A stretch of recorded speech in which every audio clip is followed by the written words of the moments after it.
Well, hello, friends, and happy Monday. Today's episode is going to be, I think, fun. I wanted to do an episode like this for a while, but I didn't know if this was something you'd even be interested in. So it could totally be a hit, and it could actually be kind of a big miss. But either way, I thought it would be kind of fun. And even though it's a little far-fetched, it does tie back to abortion. I can definitely tie this back to abortion. And all of this, honestly, I believe is connected. All of these things can be connected. And while I don't like to get too political on this podcast, obviously abortion is definitely been made to be a political issue. I don't think it should be, but it is. And I know that that kind of goes hand in hand with politics. I also believe health is on the ballot this year, but I think it's clear that the government as a whole, so I'm talking like all parties here, Republicans and Democrats, in our legislature in Washington are not making health a priority. And so I'm hoping that this episode is going to maybe inspire you on your whole healing journey, whether that's, certain changes you might make to your health, but also so that these things can support your healing after abortion. So I hope you enjoyed this episode. If you do, I would love to know that. So please reach out to me and let me know what you think and get ready to hear what I have to say. Are you struggling with the pain of a past abortion and longing for help but don't know where to turn? Have you been made to believe that your sin of abortion is too big and too bad? Friend, if that's you, you're in the right place. Welcome to the Does God Forgive Abortion podcast. I'm Brittany, and you wouldn't know it just by looking at me, but I too walked through the doors of an abortion clinic and ended the life of my unborn child. I thought for years that I had committed the one sin that was unforgivable, and I awaited punishment from God. After years of prompting from the Holy Spirit, I finally found redemption and hope through Jesus. Now that I am healed, God has placed a calling on my heart to walk alongside you so that you can find true hope and healing too. If you're ready to recognize that God has a true plan and purpose for you no matter what you have done in your past, then this podcast is for you. Fill up your favorite mug with some coffee and crack open your Bible because it's time to receive the good news.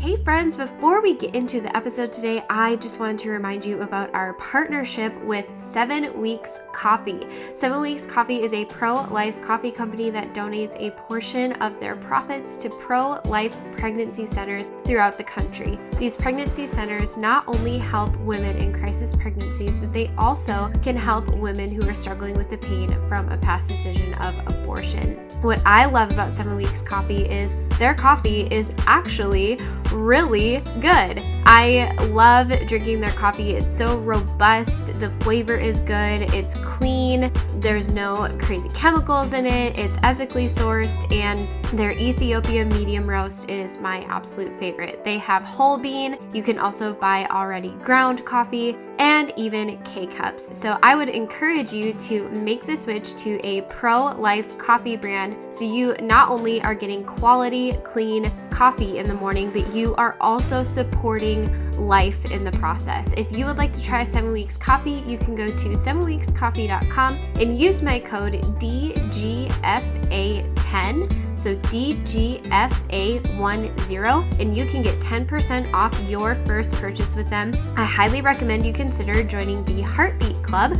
That is their subscription. You can cancel at any time, but you get an additional 15% off if you do that, which could bring your total savings to 25% off.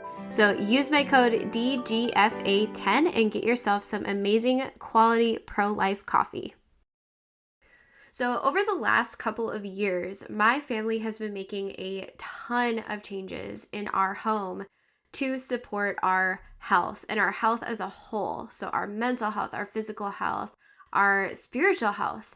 And I kind of want to start back from the beginning of when I grew up, because I think it's important to really just talk about the whole foundation for kind of the shift that we are seeing right now in America, and even honestly in American politics in regards to health.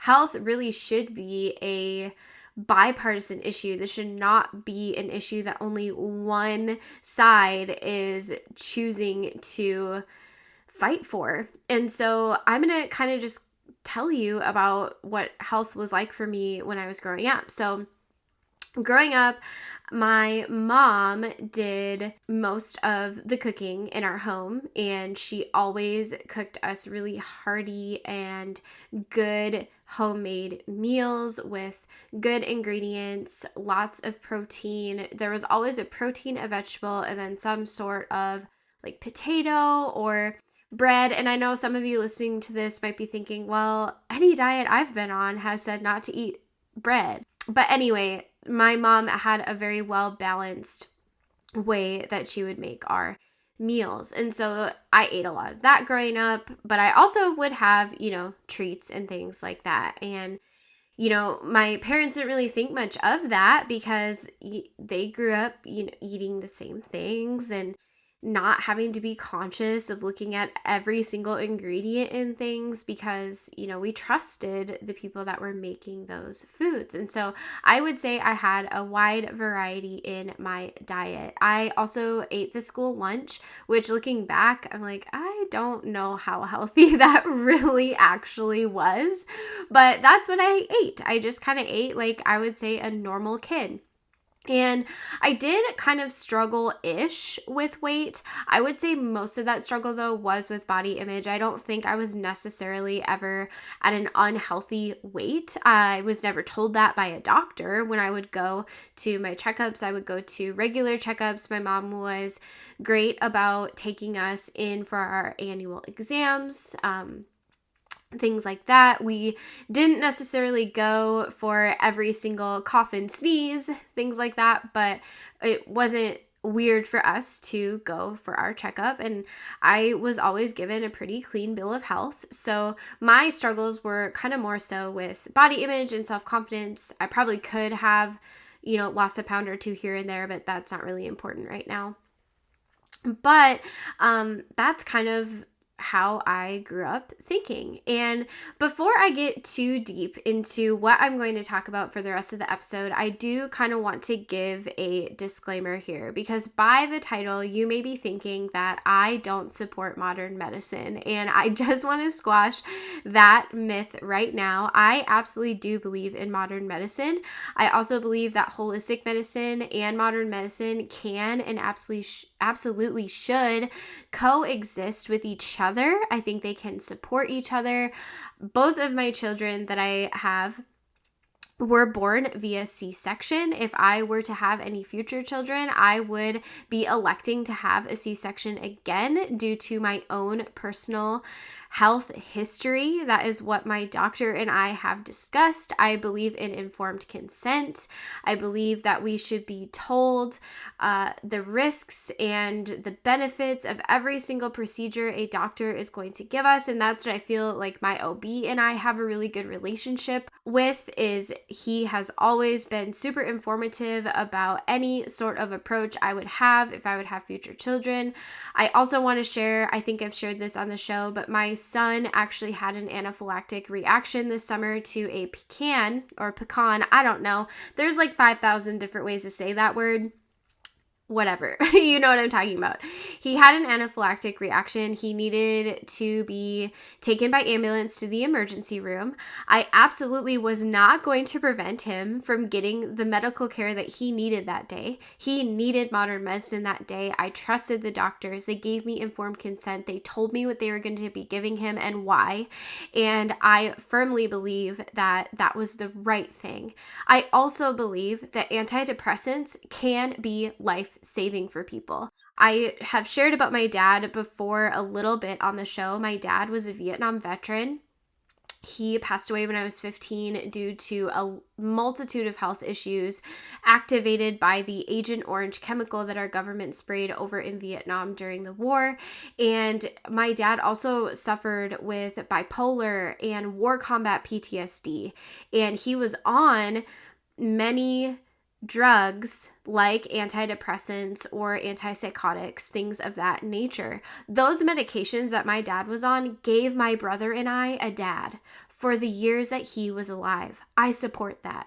I do. I believe that they had a place in, that they do have a place in other people's treatment plans. And so what this episode is it's not hating on any sort of medical approach. It's mostly just wanting to share what I have learned about informed consent and all of the things over the last couple of years. So that brings us to how did I start to question or want to adjust the way that I looked at my health and my family's health.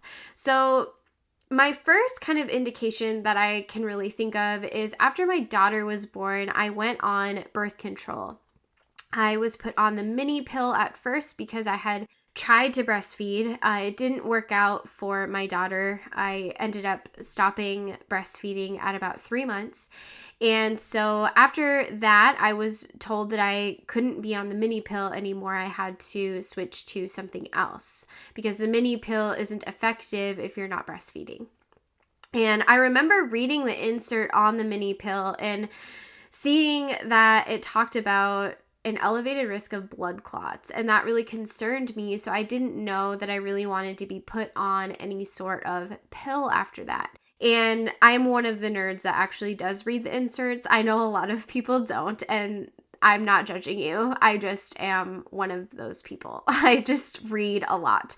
And so after talking with my doctor, he kind of went over some options, and he told me that his favorite option was the Nexplanon. If you don't know what the Nexplanon is, that is the arm implant. So they implant a rod into your arm, and it prevents pregnancy. It consistently releases hormones into your body to prevent you from getting pregnant.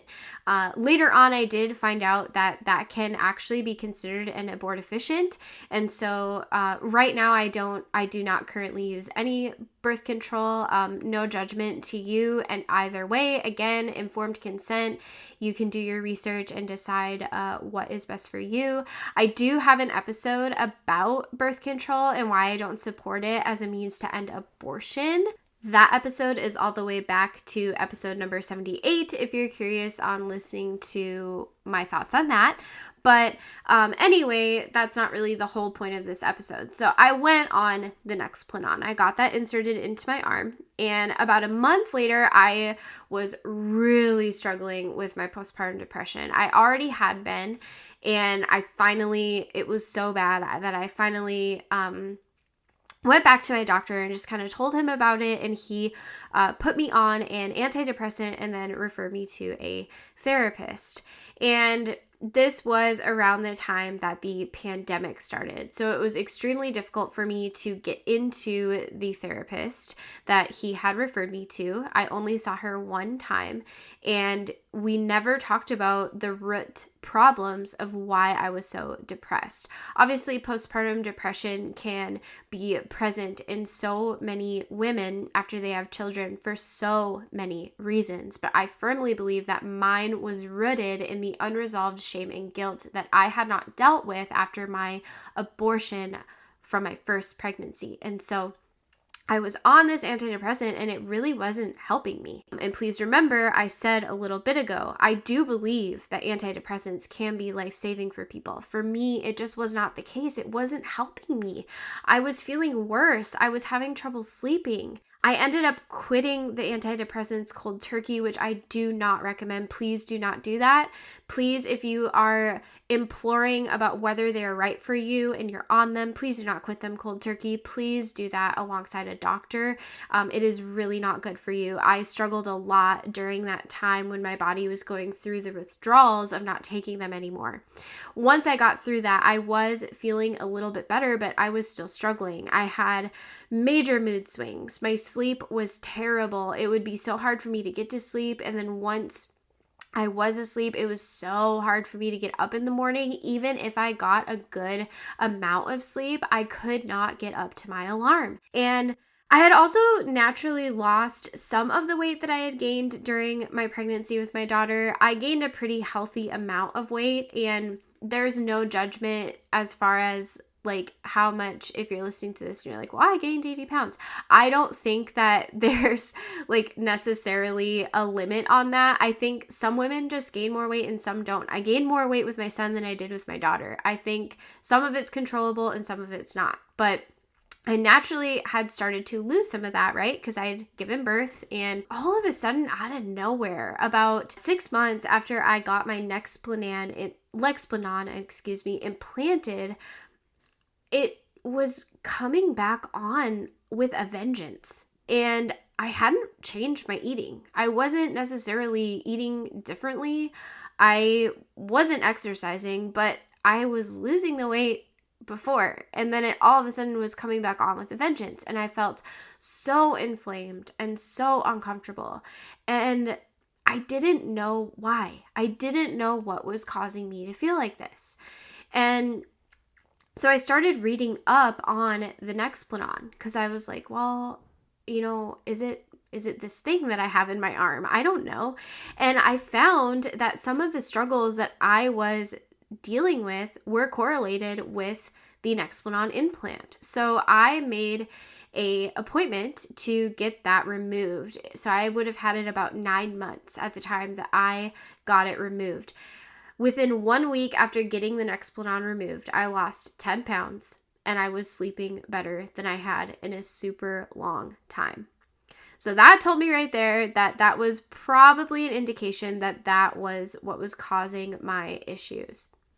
So fast forward a couple years, I was pregnant with my son, and after I had him, a similar thing kind of happened, but this time I wasn't on birth control afterwards. I personally, for birth control, track my cycle. We can maybe have an episode about that. Maybe I could get an expert on to talk about that if that's something that you would be interested in exploring. But I started gaining weight again, and I hadn't really changed my eating with him. I don't know why. I don't understand what I was doing. And so I started looking at what I was putting in my body at this point. I grew up in the early 90s. So the food pyramid at that point said that we needed about, I think it was like 6 to 8 servings of grains per day. And for me personally, if I'm eating quite a bit of grains per day, I actually really struggle with inflammation and weight issues. When I'm trying to be a little bit more health conscious and maybe lose some weight, I've been trying to lose weight I gained with my son's pregnancy for the last 2 years at this point. He's almost 3. When I'm eating a lot of grains and carbs, I struggle with inflammation and with weight gain. Yet every single time I'm preparing a meal for my family, I have this subconscious need to include some sort of grain. There has to be pasta or bread or rice or something. And it's like a need, and some form of grain, carb, or starch. And I was trying to figure out why I was having all of these issues. What is going on? And I knew that my experiences with medication hadn't been great in the past. And so I thought, what can I do to start turning my health around?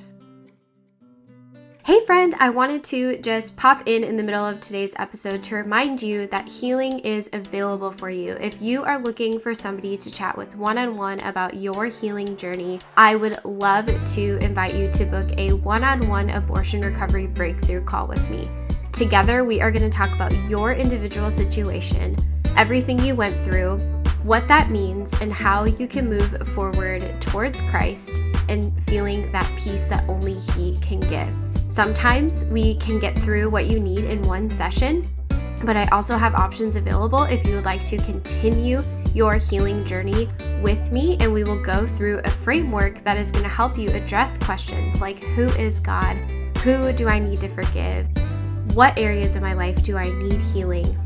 Where is my child now?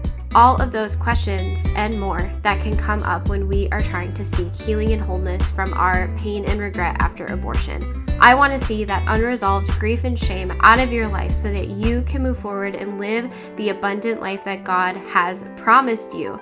So if you're ready to book your one-on-one abortion recovery breakthrough call, you can go right now to brittanypoppy.com/coaching and book your very own 1-hour session. I cannot wait to see you there.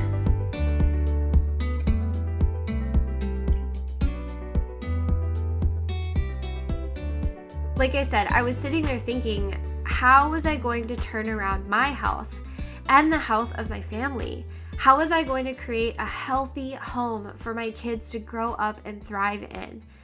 And at this time, one of my favorite podcasts, it used to be called The Spillover. Now it is called Culture Apothecary with Alex Clark. She is with TPUSA. And I was listening to her podcast at that point, and she had started shifting her podcast content from more of like a pop culture conservative perspective to kind of more of a health and wellness focus. And this shift had started happening about a year after my son was born, and I was just still really struggling with inflammation and not knowing what was wrong with me. And a lot of the guests on her show would be talking about certain health and wellness things from a little bit more of a holistic perspective. And as I listened, I became really intrigued by this because I didn't realize how many toxic things are in our everyday life. Our everyday things that we consume or use have so many toxins in them. And I had heard about food dyes and things like that. I'd heard about endocrine disruptors, but I did not realize the depth that we can really go into talking about these things. And at this point, I kind of also felt a little jaded by the government, I'm not going to lie, because of the pandemic. And I'm not going to get into that too deeply. I know that that is kind of a source of some anger and division still with people. And you may be listening to this and you may not feel jaded. And I don't want to alienate you at all. But things have come out recently about some of the guidelines that were forced upon us, like business closures, social distancing, canceling family events, wearing masks, things like that, that maybe weren't necessarily the best advice or even that helpful at the time. And it was alarming to me that things we were told would help actually could have been founded on untruths. And I wanted to search and see all of the options and figure out what would be best for my family and my family's health. And so the first thing that I started doing was researching holistic remedies for my family's immune systems. How could we holistically strengthen our immune systems against the germs that we encounter every single day? And so I started us on a vitamin regimen. And I made sure that these supplements were coming from reputable companies because some companies actually just have a ton of junk in their ingredients. Like a lot of gummy vitamins have food dyes in them, things like that. And so I started creating some holistic remedies to have on hand should we encounter some sicknesses. And if those holistic remedies weren't going to work, then absolutely let's go and utilize modern medicine. So some things that I kind of have incorporated into like my family, I make honey garlic. So it's organic garlic cloves, and you put raw honey over them in a mason jar, and you let them kind of ruminate for about a month, and then they actually have some really great health benefits. Now, do your own research. Make sure you do this in a way that is going to be supportive for you. I'm not giving any medical advice on this podcast. These are just some things that have worked for my family. I'm not a medical professional, so take what I say with a grain of salt, of course, but I have found that that has been really soothing for us when we have colds and issues like that. I also started using activated charcoal for things like stomach viruses, food poisoning. We have had quite a few stomach bugs actually in the last couple of years, which has been surprising to me because I don't remember getting a stomach bug that often when I was a kid, but it's like a whole super bug now. And I have found that when we take activated charcoal, if we know that we've been exposed, it has prevented us, I believe, from getting the virus, but I think it's also prevented us from getting it super severely. Just last January, my kids got the stomach bug, and I still got the stomach bug, and so did my husband, but he and I had it so much more mildly. Like, we were better super quickly. And I firmly believe it's because we took activated charcoal. My family thinks I'm crazy, but you know what? It works for me. I also learned during my exploration that plastics are so not good, and microwaving food in plastic containers actually transfers the chemicals from the plastic into your food. Isn't that insane? I use my microwave all the time. And so I was like, okay, how much plastic have I been consuming? And so I switched our food storage to glass. And there are some things in our home that are still plastic that I'm working to actively switch to glass. This is definitely not an overnight process, but that was really eye-opening to me that the things that we even just store our food in could be toxic to us. Another really big thing that I changed was the feminine products that I use.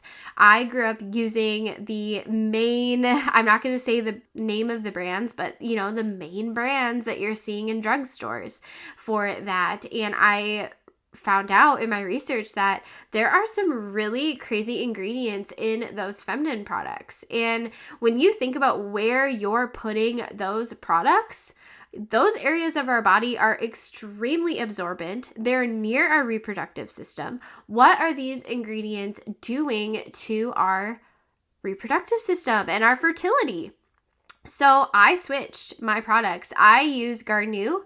There are other organic feminine product companies out there. I personally love Garnier because they are aligned with my political beliefs also and pro-life, and they do not have harsh chemicals in their products. They're organic, so you don't have to worry that something you're putting in a very sensitive and absorbent area of your body is going to be invaded with toxic chemicals. So check them out.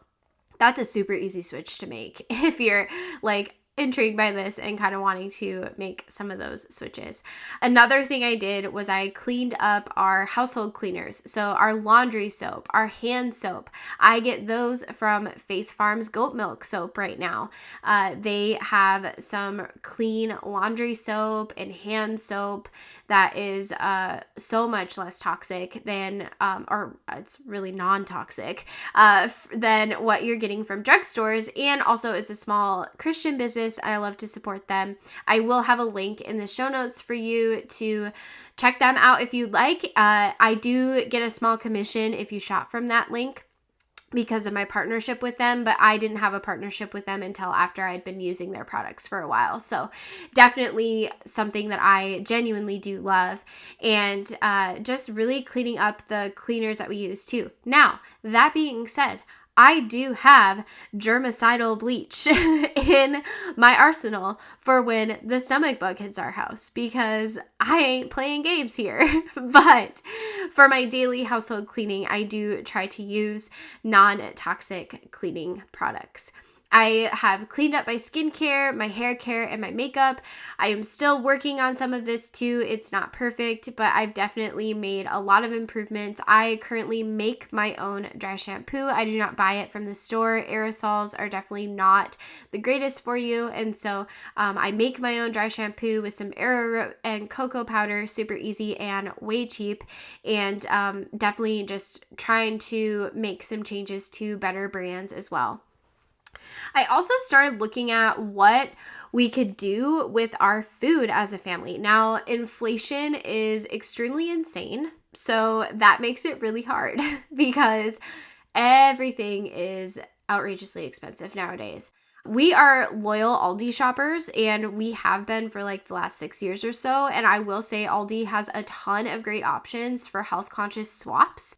They have a lot of really good brands, like they're Simply, I don't know. Is it Simply Organic? I can't remember the name of it. They have some really good brands. Like, they have their main Aldi brand, and then they have their kind of like up-leveled, which is slightly more expensive, but still cheaper than the other stores, that has less ingredients in it. Definitely check that out. We also found that the Aldi brand kids snacks are typically free of dyes. So super easy. Like their Fruit Loops cereal, you can, if you look at it, you're like, well, this is really dull looking. Like it's not bright and fun like the regular Fruit Loops. Well, that's because it doesn't have food dyes in it. It tastes really good. My kids love the Aldi brand Fruit Loops, and they're not eating food dyes when we buy those. But I also love that their kid snacks are allergen friendly too. They're made typically in nut-free facilities, and my son has a tree nut allergy that we found out about this summer. So that's really important. But I love that, processed food still is not the greatest option. I'm not sitting here saying I'm perfect and we never eat processed food. My daughter specifically is an extremely picky eater, and we've been doing a lot of work with that. But I love knowing that my kids at least aren't eating food dyes when I'm buying from Aldi. Another thing that we did with our food is we started buying our meat from local farmers, so we know exactly where our meat is from. A lot of times when you're buying ground beef from the grocery store, that can be from like 30 different cows mixed together. I know that's kind of gross to think about, but it's the truth. And some of those cows might not even have been made in America. So we get our meat from local farmers who we know are using ethical practices, and we know what they're feeding their cows and their chickens. And we also started getting raw milk from a farmer friend of mine that I've known for years. She actually used to do my eyelashes and my eyebrows. And she is a farmer, and they have a dairy farm and lots of amazing things. And so we get our raw milk from her, and also our eggs from her too. So we know where our milk is from and where our eggs are from. Another thing that we started doing in our home that has been a struggle, but we're working on it, is we started limiting our screen time and trying to sleep without the phone in the room. Definitely still hard, but EMF from cell phones can actually really hurt your sleep, and even your Wi-Fi can hurt that too. And so limiting screen time at least an hour before bed and an hour after waking up can really help you tremendously as far as that goes. One thing that I haven't tried yet that I do really want to try, that I've been reading up on over this last year, is fasting. Obviously, fasting has a lot of spiritual benefits and it has some health benefits. And so I haven't really been able to incorporate this super regularly yet, but I'm looking forward to that once I can get there. The thing to remember is not all of this is going to be immediate, but just making like little swaps over time and doing your own research and deciding which swaps are going to be best for you can just really have a lot of small improvements. So what I've noticed since doing all of this is that I feel so much better. The weight that I gained after pregnancy the last time has actually finally started coming off. And my kids' moods are so much better without consuming all of these crazy food dyes and added sugars and everything under the sun. We feel nourished, we feel less stressed. Now, that does not mean we are perfect. That does not mean we never eat Chick-fil-A, because I love myself some Chick-fil-A. There are definitely more swaps that I would love to make, but we'll get there. It is all a gradual process. So that was a lot of talking. This is one of my longer episodes. I typically have shorter episodes. Hopefully you're finding this interesting. But how does all of this tie into my healing journey after having an abortion in the past? Well, like I said, I believe all of this is connected, and I firmly believe that the abortion industry does not give informed consent to women who are having abortions. Women are not told of the struggles that they could face in the future because of having an abortion. Women are at an increased risk for complications with future pregnancies, whether that be postpartum hemorrhages, whether that be early labor, preterm labor. incompetent cervix, infertility. We are not told this at the time that we have an abortion, but this is true. It is absolutely true. And we are also at an increased risk for mental health issues later in life. Hugely increased risk for mental health issues. So women who have abortions are at an increased risk for complications, and they are not told about it. And women who receive abortion pills are not accurately told about what to expect during that regimen. This lack of informed consent is adding to the dire mental and physical health crisis in this country, and I firmly believe that 100%. Then, the things that we are consuming and using in our daily life are making it even harder for us to feel our best. We're prescribed antidepressants, but we're not talked to so that we can get to the root problem. Like I said earlier, I talked to a therapist, but I never got to the root of my trauma, and so the antidepressants didn't work for me like they have worked for some other people. We have to do something different. We have to allow these things to work together. We need to fight for more informed consent, and we need to fight for healthy things, for easy access to healthy food and healthy treatment. It's essential, and it should not be a partisan issue. So I hope that this episode is helpful to you in some way. Maybe it's not. Maybe you're just like, oh, she's crazy. That's fine. If you did enjoy this episode, or if you didn't, I would love if you would let me know. You can definitely send me an email at hello@brittanypoppy.com. And if you did find this episode intriguing and you'd like to learn more about some of the things I talked about, some of the resources that I have found extremely helpful are the podcast Culture Apothecary. So it used to be called The Spillover. All of the old Spillover episodes are still on the same podcast playlist. So if you search Culture Apothecary or check the link in the show notes, you can check out some of the things that I shared. And then a book I read this year, Fast Like a Girl by Dr. Mindy Pelz, that I found that extremely helpful and am looking forward to incorporating fasting into my life. Just Ingredients, you can check them out on Instagram. They also have a store, so they have like protein powder, electrolytes, things like that, and they don't have toxic ingredients in their stuff, but they have a lot of really great information about healthy swaps, like certain swaps you can make when you're shopping at certain stores. So I highly encourage you to follow their Instagram, so Just Ingredients, and then also Purely Parsons. Her name is Elizabeth, and her Instagram account is super helpful if you're kind of looking into exploring some more holistic remedies before trying out modern medicine. You know, again, like I said, they can work together and we can support our bodies with both in the best way possible. So anyway, I'm going to pray for you, and then I will see you on Thursday for our next episode.